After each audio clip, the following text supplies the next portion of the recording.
أعوذ بالله من الشيطان الرجيم بسم الله الرحمن الرحيم الحمد لله رب العالمين والصلاة والسلام على رسولنا محمد وعلى آله وأصحابه وسلم ربي اشرح لي صدري ويسر لي أمري واحلل عقدة من لساني يفقه قولي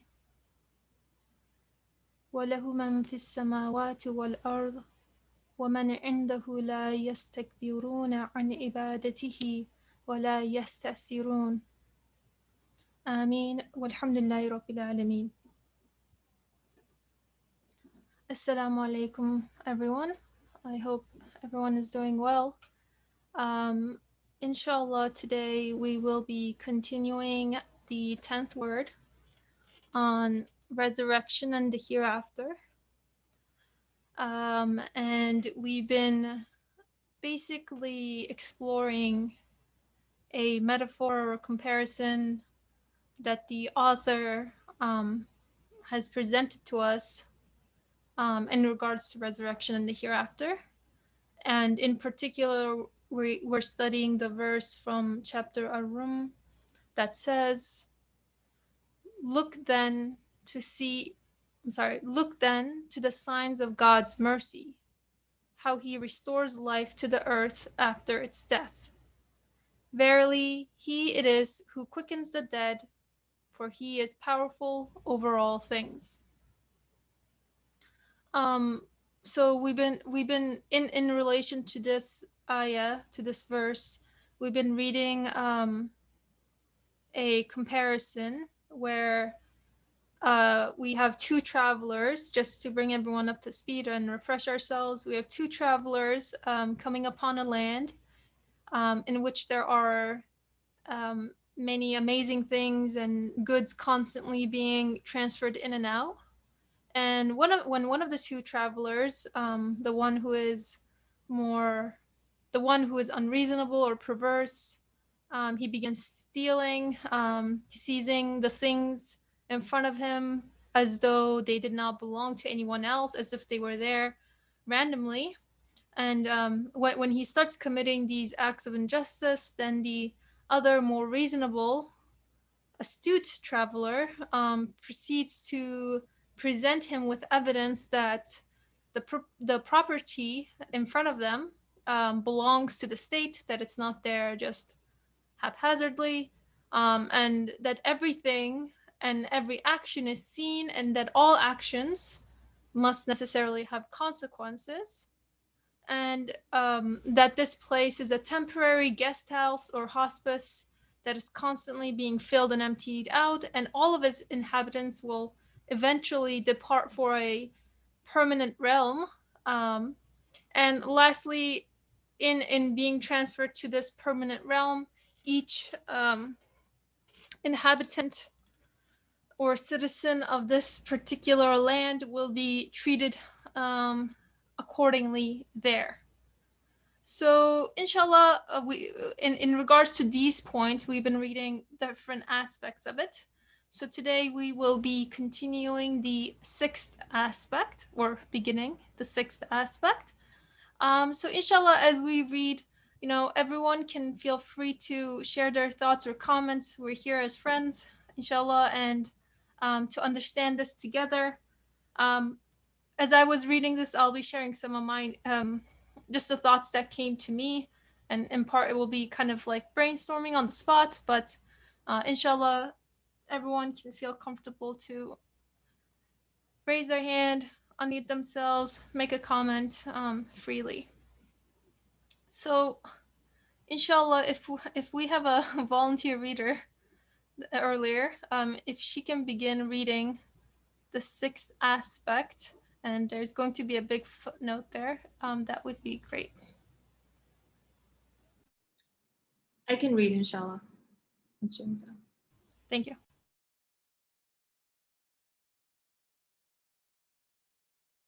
Is there, sorry, just to repeat, is there a particular part you want me to read up to? Just six aspects, so you can read this, what we see here, the footnote, and then there's a little bit more on the next page. Okay, inshallah.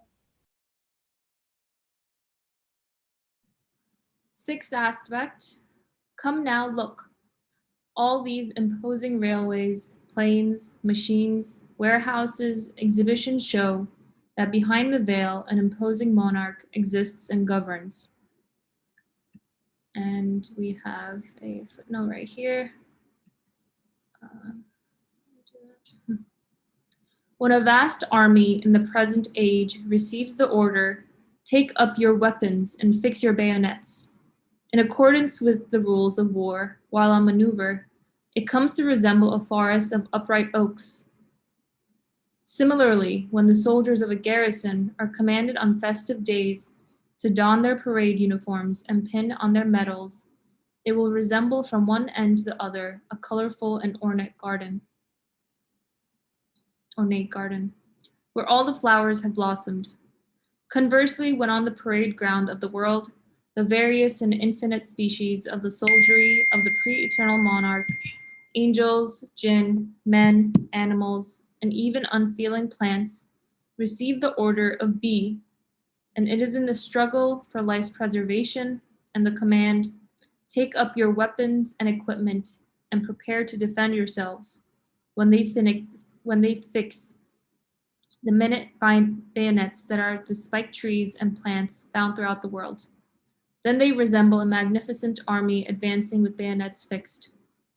Similarly, each day and each week of the spring is like a festival for each class of the vegetable kingdom, and each class presents itself to the witnessing gaze of the pre-eternal monarch with the jeweled decorations he has given them, as if it were on parade in order to display the fine gifts he has bestowed on them. It is as if all the plants and trees were heeding a dominical command, don the bejeweled garments produced by God's artistry, put on the decorations made by his creative power, flowers and fruit. The face of the earth then comes to represent a parade ground on a splendid festive day, a magnificent parade brilliant with the uniforms and jeweled decorations of the soldiers. Such wise and well-ordered arrangement and ornament demonstrations of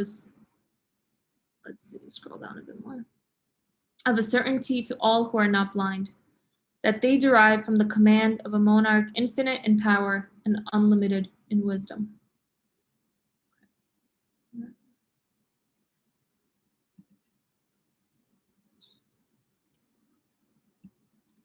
Such a monarch requires subjects worthy of himself.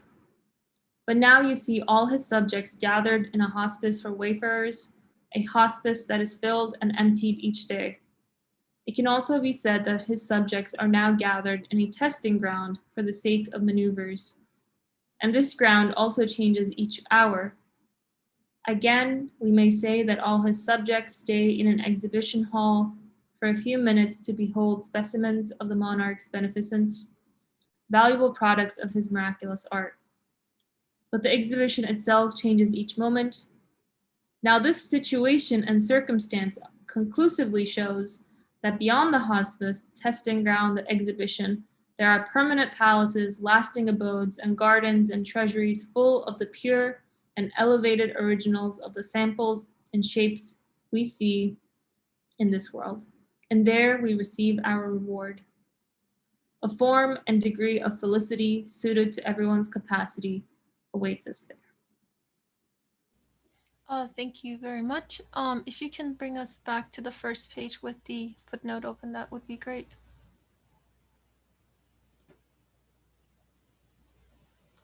So some of my initial takeaways upon reading this text was, um, again, I found that the author is drawing our gaze to when he says these railways, planes, warehouses, exhibitions, um, to what is available around us. So, in the context of looking for evidence or proof for the hereafter, we are looking to what is available, resources and resources and things that we can confirm and that are accessible and confirmable to us here and now. Um,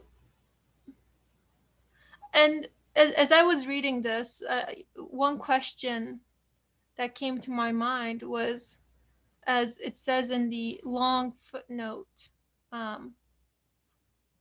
in the middle of the first paragraph-ish, receiving the order of B, and it is the struggle for lives preservation and the command, take up your weapons and equipment and prepare to defend yourselves.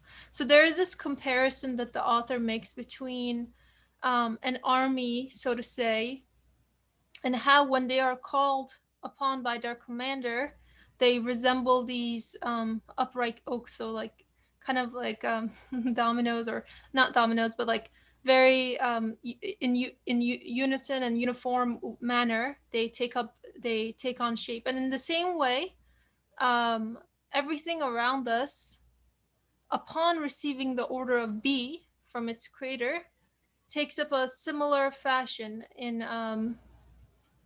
the struggle for life's preservation and command. So I was trying to understand what was being referred to here as life's preservation and command. And I can share some things that came to me, but I would also look to you to see if anything else comes to you, or if you disagree or you agree, anything like that. So um, what came to me was that I find that I am in a state of constant motion, that every second of every day I am first and foremost being given existence, and I am constantly undergoing physical change. I'm constantly undergoing emotional change.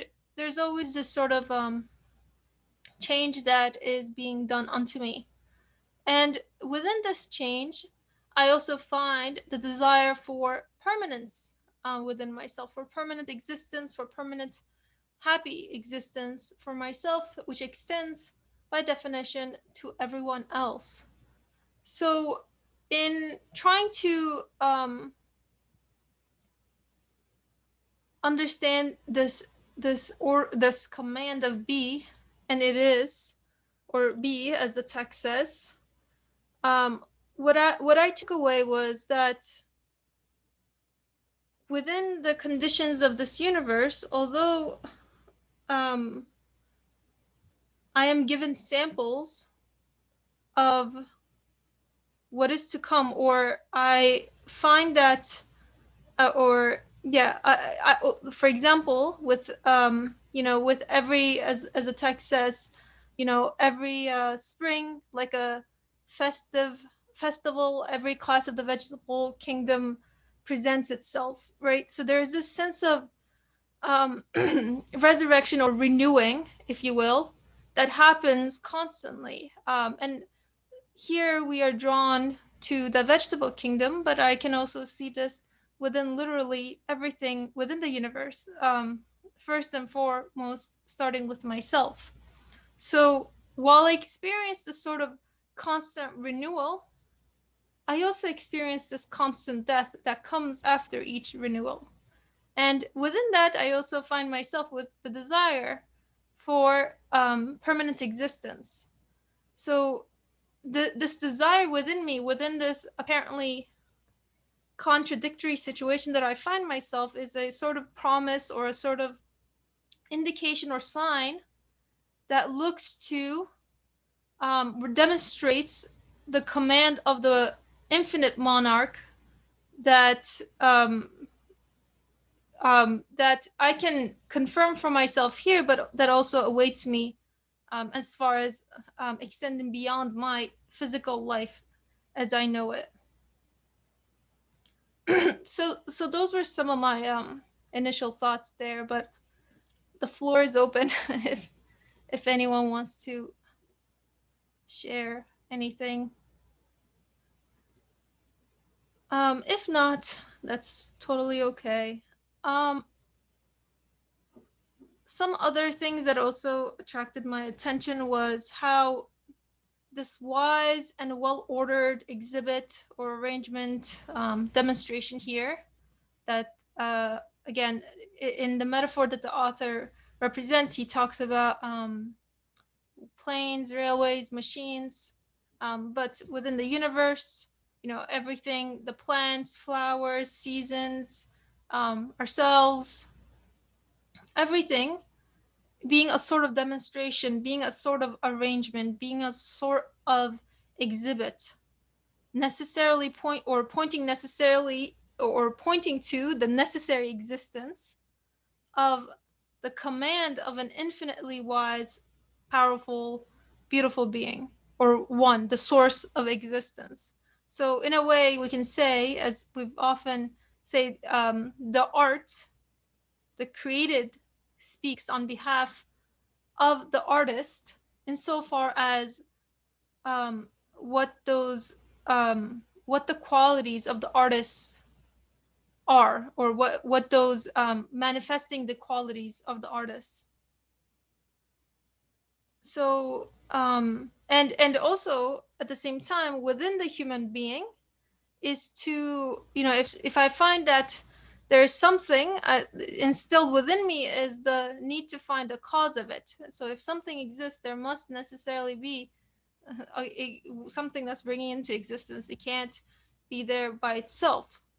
And just as everything must have a cause, the way in which the things exist, as the text is talking about here, or how, for example, flowers bloom, how certain vegetables um, grow in certain seasons and other vegetables grow during other seasons. Or I was watching a documentary on birds, how certain birds are acclimated to certain conditions and how their lifestyles are similar yet very, very different in certain respects. So the way things exist and the way that they are brought into existence shows the qualities of the one who must be necessarily giving them existence. Um, and there's also this sense that I got from the paragraph about the praiseworthiness of such a thing. So it's not just this conclusion that I can reason, but it's also this sense of awe that I find myself within when I just think about it. Um, with every single cell that's being renewed within my body, that's endless. And then if I delve deeper into that, there are tons of, I could keep delving into it, into the smallest, most minute particle. And then I can also zoom out to the entirety of the universe. So everything at once being renewed, being displayed, being put up for exhibition at the same time, it's mind blowing. So the one who is behind that um, is necessarily an exalted, praiseworthy one. But the main point that I'm getting here is that the wisdom in the exhibit that I find, that's ever changing and transient in its nature, indicating a sort of conscious will or a plan, if you will. Um, and it's not just an exhibit, but a sort of a testing ground, as the text says, or an area of education, as I like to think about it, and as we discuss in our classes. Um, one question that I'll ask you guys, and I was thinking about this as well, was how is there seems to be an argument being made here about how the transient nature of something, um, in a way, necessitates the existence of a permanent realm elsewhere. So I was asking myself this question: how is this so? Um, and by transient nature, let me elaborate a little bit. I mean, of course, the fact that everything within the universe has a beginning and has an end, or everything within that of the nature of the universe has a beginning and necessarily has an end. So how is this pointing to, or how am I to understand this as evidence in a way to an eternal realm, or something, to an eternal realm, or an eternal or infinite um, plane of existence? So I'll just pose that there if anyone wants to share any thoughts. Um, and feel free, comfortable to think out loud. There are no wrong answers. We're discussing, brainstorming together. Go ahead, Aisha. Yeah, sorry, I don't have the raise hand function, so I'm just going to speak. And let me click here as well. Multitasking. Just, I guess, in regards to your question, and I guess we see this on the second page here, where it says that the exhibition itself changes each moment, right? So your question, just to repeat it, I guess, for everyone else, was why is it that the transience that we experience in this world right now should point to, should make us conclude towards a permanent realm or permanent existence or abode? And I guess, I won't say I'll fully answer or anything, but just some thoughts that come to me as others think upon it as well, is that something that we discuss in our class here, right, is that I have certain needs. I guess as a starting point, I always have to start with myself, and I find myself with certain needs, and that some of these needs are needs for happiness, needs for security, right? The joy I may feel eating a brownie is over after the brownie's done, after the brownie's eaten. It's gone. I can't make it last in any sense, but I get a sort of sample of it. I get a sort of just a taste of it, but I can't make it last. Or I'll see my niece, my 3-year-old niece, and maybe I'll play with her and whatnot. But I also know that one day she'll age, just in terms of her current cuteness right now. That will pass as well. And then afterwards, may God give her a life full of khair, but she will die as well. That's my reality as a human being. And so things, and these are just some examples of things that I love, things that I try to make permanent in my experiences, are constantly passing away. There's that change, that constant change that I always experience. And this seems in all respects to be completely contrary to the expectations I have. And so there's that contradiction between what I expect and what I'm given in some respect of this world. I expect things to be permanent in this world, but they're not. I expect things to last, but they don't. I want some things to just, stay as they are or not leave me, but they leave me. They depart. And this is something, again, that's discussed, and we call this a beautiful contradiction, however, because that contradiction between what I expect of the world and what the world gives me points me towards, indicates me towards, acts as a sign towards the fact that, okay, there must be something, whatever is going to meet the needs that I have, whomever has given or whatever has given me these needs, in the first place, must also be the one to meet them, must also be the one to satisfy them, because I find myself with these needs. I didn't ask to want a sense of, existential security or the need for complete and absolute happiness, but I find myself with this in this condition regardless. And those feelings in themselves, the fact that I can't satisfy them as I want to satisfy them in this world, within this world, through the creation of this world, or through the things that I find, people that I find in this world, acts as a sign, as an indication that there must be a one that is not of the nature of this universe, not of the nature of this existence, that must meet them. And so I guess, again, just sharing my line of thought here, I think that can lead us to another set of thought of reasoning that shows that, okay, well, if I have the need for permanence, and not just any permanence, but permanence that gives complete happiness and complete security, then that also must be met, because the feeling, the need itself is given in the first place. And I see that everything in this world is treated with mercy. I see that, the flowers or the plants that I'm watering and trying to repaw and trying to make grow, there's a certain mercy there, there's a certain compassion there, and order there.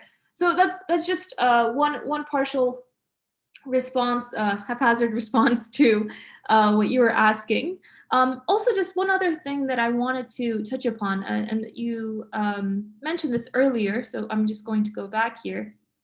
I wish I could highlight parts of the footnote, but I can't. But it says, as you said, the part where it says, and is in the struggle for life's preservation and the command, right? Take up your weapons, equipment, prepare to defend yourselves. And this had me thinking, what does it mean for things to be under a command?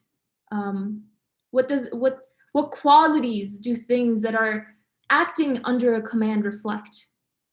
And here in the text, Nursi is saying that he's likening, these sort of soldierly or machinery examples to trees and plants and the festival of spring, right? And trying to highlight how everything that we observe in the universe, at least, within my immediate experience, I'm sure most of us have some sort of trees or plants that are very accessible to us.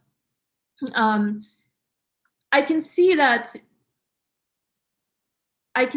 there's, that plant that I interact with, and I keep saying plant because I've been trying to like take care of these plants, and I can't say I'm very good at it, but I do very little, and I see that they're kind of growing and showing off these nicer leaves and growing taller.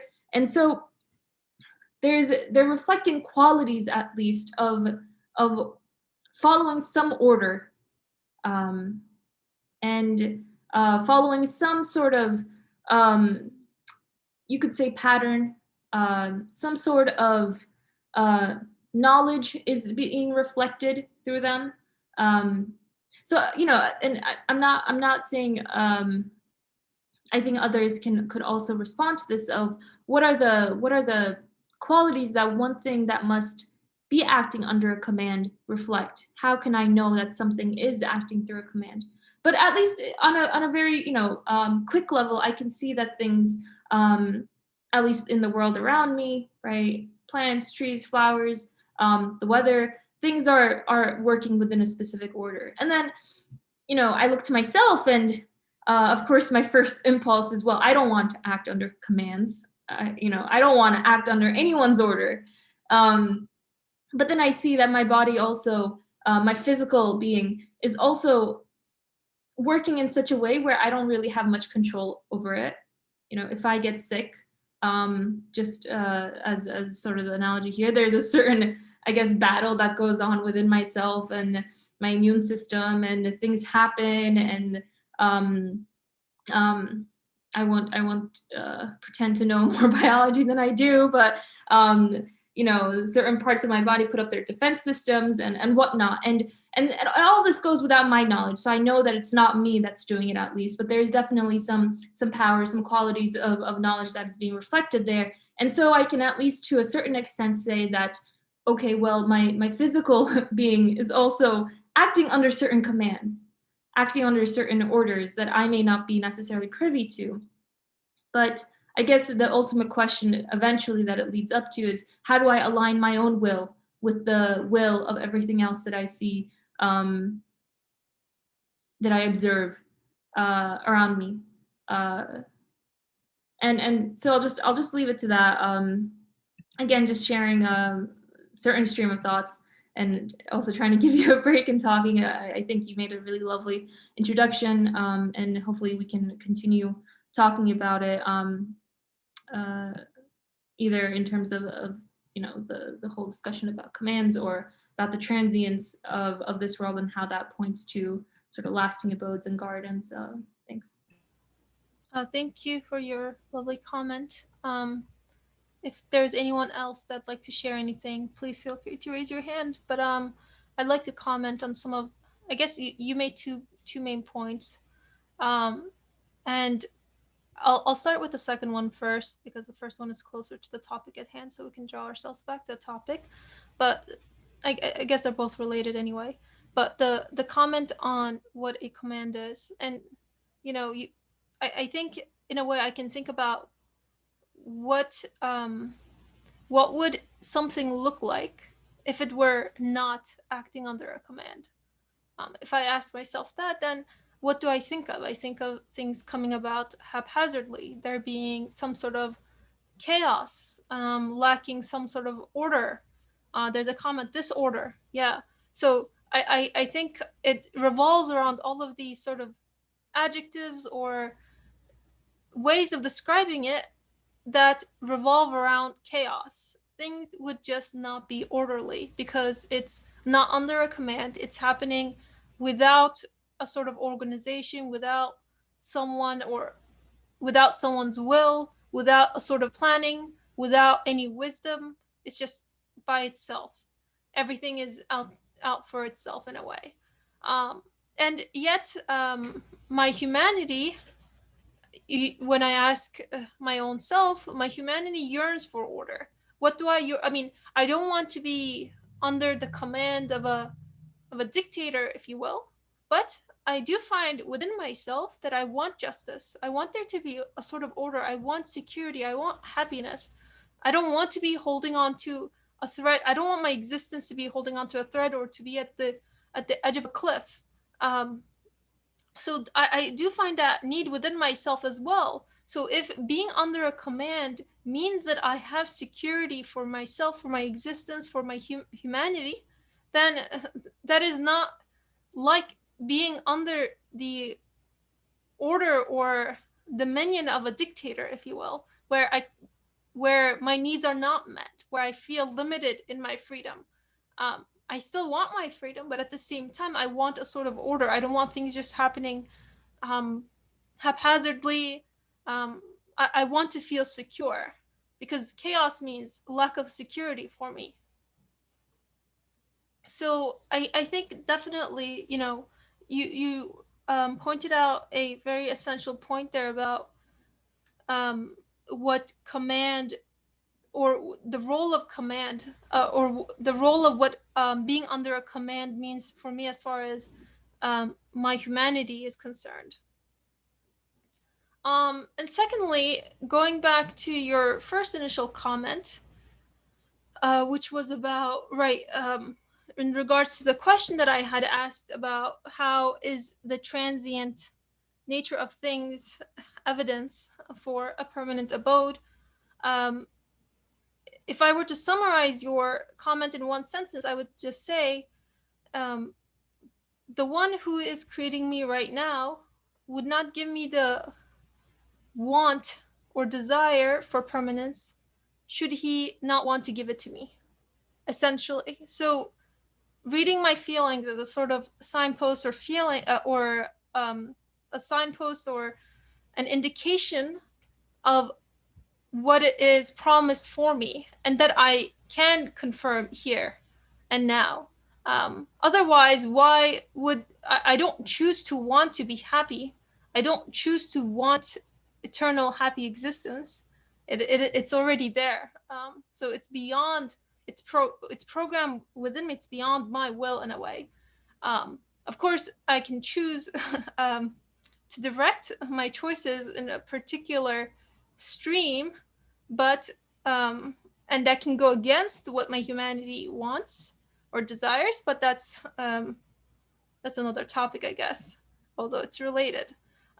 So I think just to add on to your comments in regards to the permanence of things or the transient nature of things looking to permanence, I was also thinking about how, despite the fact that I am always constantly experiencing change, I'm also constantly experiencing renewal. So within this limited lifespan that I have, the amount of renewals is just as expansive as my lifespan. And my lifespan may not be much, but it is all that I have as far as the conditions of this world is concerned. So there is constant renewal that is happening within a transient world, if that makes sense. At every single second, I am being renewed, like physically being renewed, emotionally being renewed. And by renewed, I mean certain emotions being replaced by other things, my cells renewing themselves, every single creature within the ocean, bacteria, birds, cats, everything, everyone is being renewed in the same way at every single moment, and that it's constantly. It's mind blowing. So I think, for one thing, that in itself is a sort of evidence or an indicator of the sort of absoluteness of the source of existence that is bringing about all of that. And then secondly, I was also thinking about how my duty as a student, for example, is to go to class, to pay attention, learn what I need to learn so that I can apply it. And I find that in a way I am in a classroom right now, um, not our not our discussion room, but the classroom of the universe, the classroom of life, and I find myself face to face with a new lesson, or something to learn at all times. And despite the different lessons or the variety and multitude of lessons I'm being taught in the limited amount of time that I have, um, the point of these lessons, if we were to liken this to an actual classroom for a student, is to eventually go out there and apply those, to improve oneself, to do something, to apply, to execute, to exercise these the knowledge or information that I learn in real life. Otherwise, it's not just for the sake of learning itself. It looks to some sort of purpose. It looks to some sort of aim. And so, if my time in a physical classroom, for example, were permanent in this world, then I'd never be able to get a diploma. I'd never be able to exercise what I'm learning in real life because I'm, in a way, constantly stuck within the classroom. So just looking at this example from just one angle, not multiple angles, so it doesn't, otherwise it wouldn't fit. So I can say that by likening myself right now, my life right now, and my experiences right now to that of a student in a classroom being taught something, I can say, okay, I'm being taught something. That in and of itself is a paradigm shift because everything is being consciously arranged for me so that I can extract some sort of value, some sort of meaning from it. And that meaning must necessarily look to a permanent realm. Otherwise, anything um, less than that would indicate the meaninglessness of the classroom and my learning, and would contradict um, the desires that have been given to me, as well as what I'm experiencing within the universe with constant renewal. So that was another point that had come to me as I was reflecting on this piece. But if there are no additional reflections, comments, questions, then we can move on to the second part of this paragraph, which Aishna already has up for us. So go ahead, Aishna. Yeah, sorry to interrupt you. Um, just one thing that I wanted to touch upon was that these aspects are being told as part of 12 aspects, and that earlier on in the text it says that they're here to show or to prove that just as this world is partially emptied every day, so too a day shall come when it will be totally emptied and destroyed. So I get, just as a reminder for myself, the primary topic is that of resurrection, I suppose, right? And so I was just thinking, I found rereading this part a little bit interesting, where it says a hospice that is filled and emptied each day. And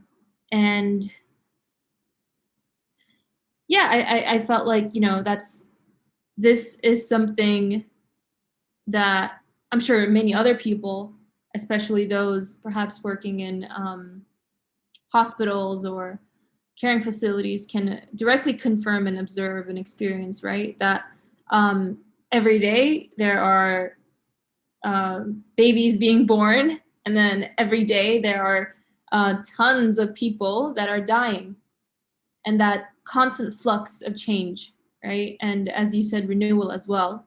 But I see that,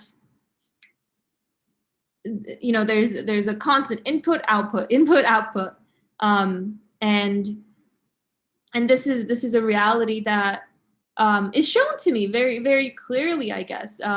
Even if, you know, one lives in a bubble or something, it's just kind of common news that tons of people die every day and tons of new humans are born every day.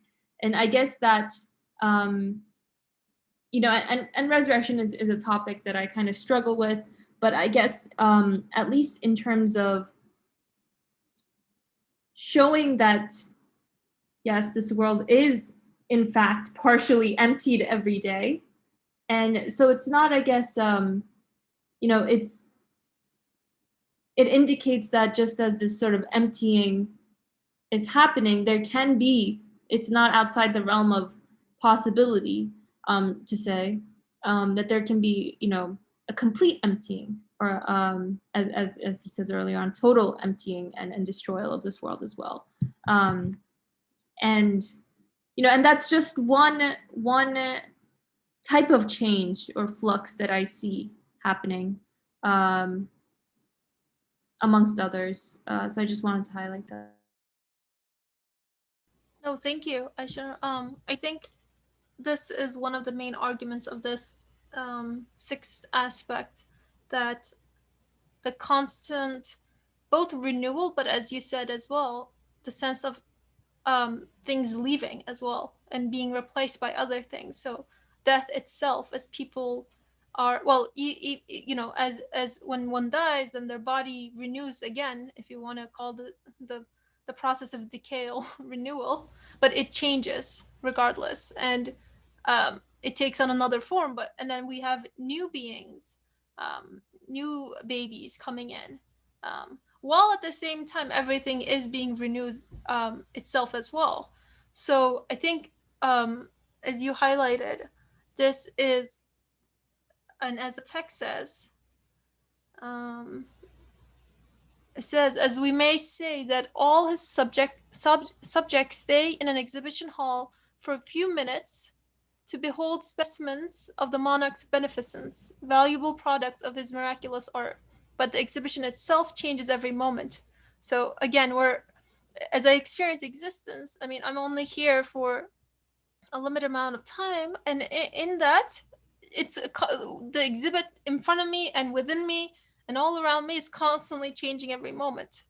And then it continues. Now, this situation and circumstance conclusively shows that beyond the hospice, the testing ground, the exhibition, there are permanent palaces, lasting abodes, and gardens and treasuries full of the pure and elevated originals of the samples and shapes we see in this world. So going back to again this sense of things being a sort of a sample of what is to come, a reflection, a manifestation of the qualities of the creator, one which I can conclude that must be absolute, but within the limitations of this creation as I experience it, I experience the limited versions of his qualities, yet within the limited manifestations I can conclude the necessary absoluteness or infiniteness or absoluteness of them, which is in a way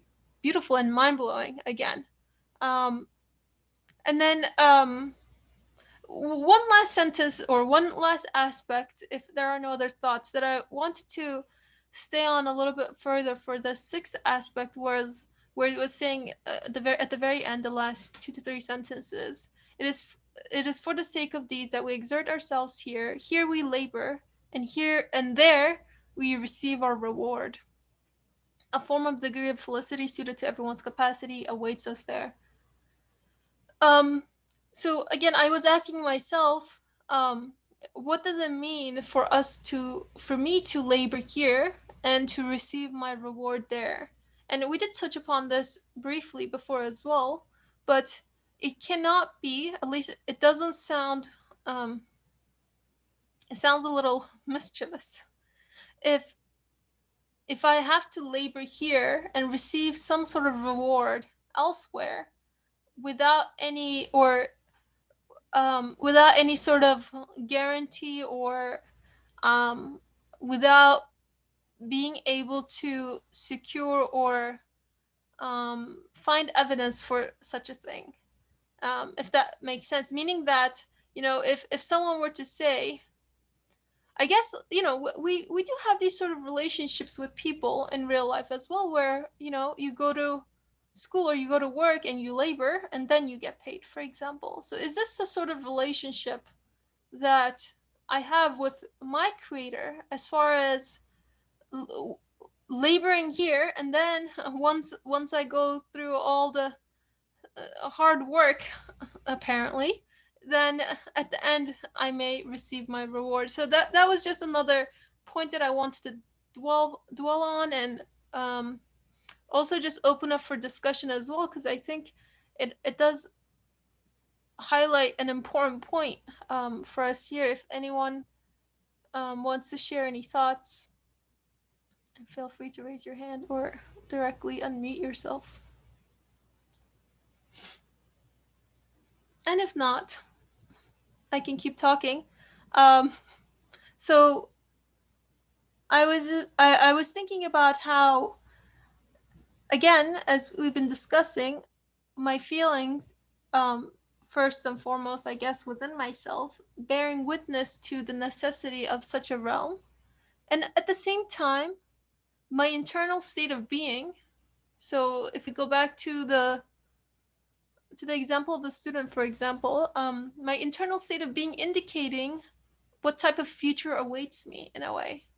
So if I'm studying and asking for help, if I don't understand something, and I try my best as far as my capacity allows me to understand and do my homework, then I feel peaceful, I feel confident, I feel secure in my class, even if I don't necessarily understand everything. But at least there is this sense of comfort that I know in trying, in doing my best. And oftentimes the teacher will also recognize this, even within the conditions of this universe, and they will address me accordingly. But on the other hand, if I know that I'm slacking off, or if I'm um, not asking for additional clarification where I don't understand things, or if I'm altogether skipping class or disregarding the purpose of the class in doing so, and hence disregarding my own purpose as a student, then internally, as much as I might try to suppress it or ignore it or turn away from it, there's a sense of discomfort, anxiety, frustration, sadness, and lots of anxiety that indicates the sort of future that awaits me. So maybe in that particular moment, as a student skipping class, I may not necessarily face the consequences of such an act. So at that time, all the other students are in class, but I'm not necessarily facing the consequence of, for example, finding a job, if that's the purpose of going to school. So I might not be facing that particular consequence there at that time, but within myself, I'm already in a hellish state of being, because I already know what awaits me, and I am experiencing that state of being right then and right then and there. So I am experiencing the hellish state of, for example, not finding a job, if the purpose of going to school is that, at that state, while I'm a student, if I know that I'm not doing what I'm supposed to be doing. So bringing us back to the text here, um, when it says here we labor and there we receive our reward, it is not so much so that, I work and then I receive the reward. Although in part it is true, it's not that it's not true, because within the limits and conditions of this world, I know that I can't. Um, I am going to die. That the people that I love will die.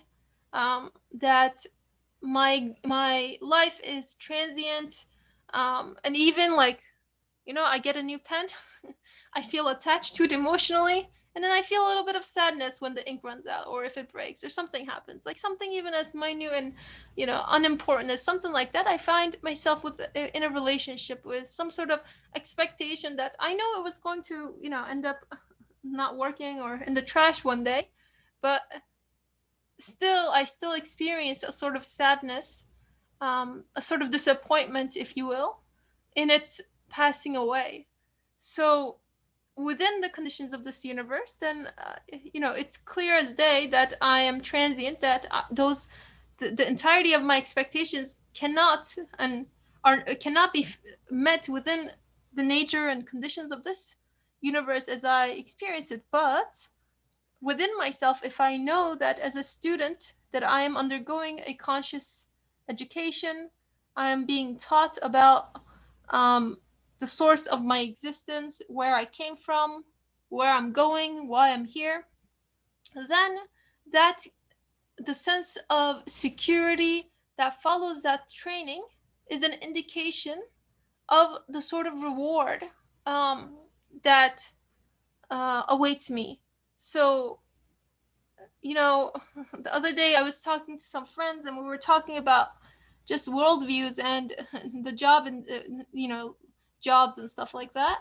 And this friend shared that one particular person who was talking about them was saying how um, looking for a job or getting a job is completely, the draw of the luck, that there's, it's complete chaos. So if you get a job, then it was just luck. Literally nothing you can I mean, it's implied there's nothing you can do really to um, secure a job for yourself. If you're lucky, cool. If you're not, better luck next time, literally.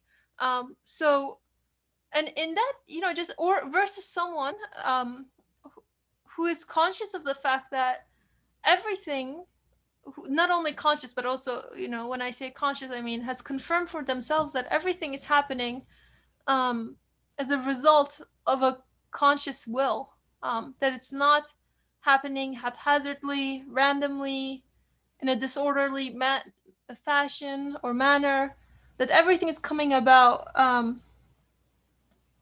as a result of the will of one who is absolute, who is absolutely wise, powerful, compassionate, insofar as the way I experience existence. So, with that mindset, even doing something like looking for a job, for example, becomes the state of my inner being. As I do that, I'm much more comfortable. And that doesn't mean, again, that I should just not do anything and just say everything happens as a result of a conscious will. I have to follow the order of the universe. But within my own spirit, as I follow the order of the universe, versus someone else who might, or two people who follow the order of the universe, but one says it happens just, the draw of the luck, and the other person is aware of the reality that everything is there as a means of education for them, then their inner state of beings are completely different. It's like night and day. It's black and white. There's this um, huge contrast between them, because one will be experiencing the felicity that awaits them in a way. Of course, they might not, they might be happier if they find a job, but they will be comforted, they will be peaceful, they will feel secure in themselves, whereas the other one will not. And not just not feeling that, but will feel a lot of anxiety, frustration, and lack of security within them. So that I just wanted to highlight that last point, at least for me, in this, and how important it is personally to confirm and to investigate um, the necessary existence of an eternal realm, or the hereafter. It's not just something that awaits me later on. That I don't really need to worry about it until maybe when I get old and I'm about to draw my last breath, but rather it affects me right now. It affects my internal state of being. It affects how I carry myself um, in all ways. So I know we're basically, let me just pause for a moment to see if anyone has any comments, because we're a little low on time, but we can definitely take comments or reflections or anything. She says, mumbling to herself in a room of silence. And then if not, we can we can move on to maybe just reading the seventh aspect, just reading as preparation for next week. And let me see how long it is. I think we could probably finish reading in the next 4 or 5 minutes. So inshallah, if there are no additional comments, then that's what we shall do, God willing. So Ashna, if you would like to read, please go ahead.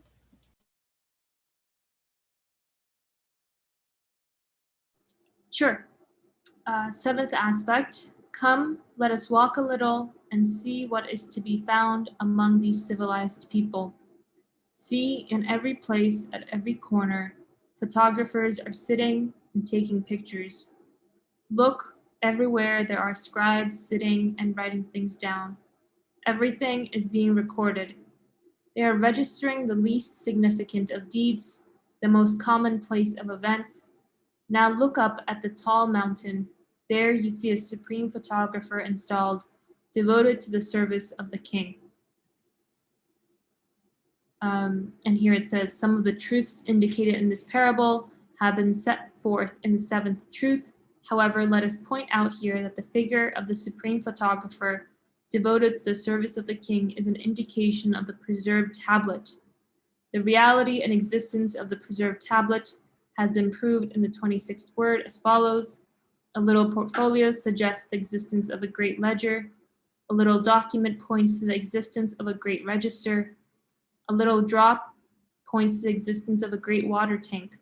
So too, the retentive faculties of men, the fruits of trees, the seeds and kernels of fruit, being each like a little portfolio, a preserved tablet in miniature, or a drop proceeding from the pen that inscribes the great preserved tablet, they point to, indicate, and prove the existence of a supreme retentive faculty, a great register, an exalted preserved tablet.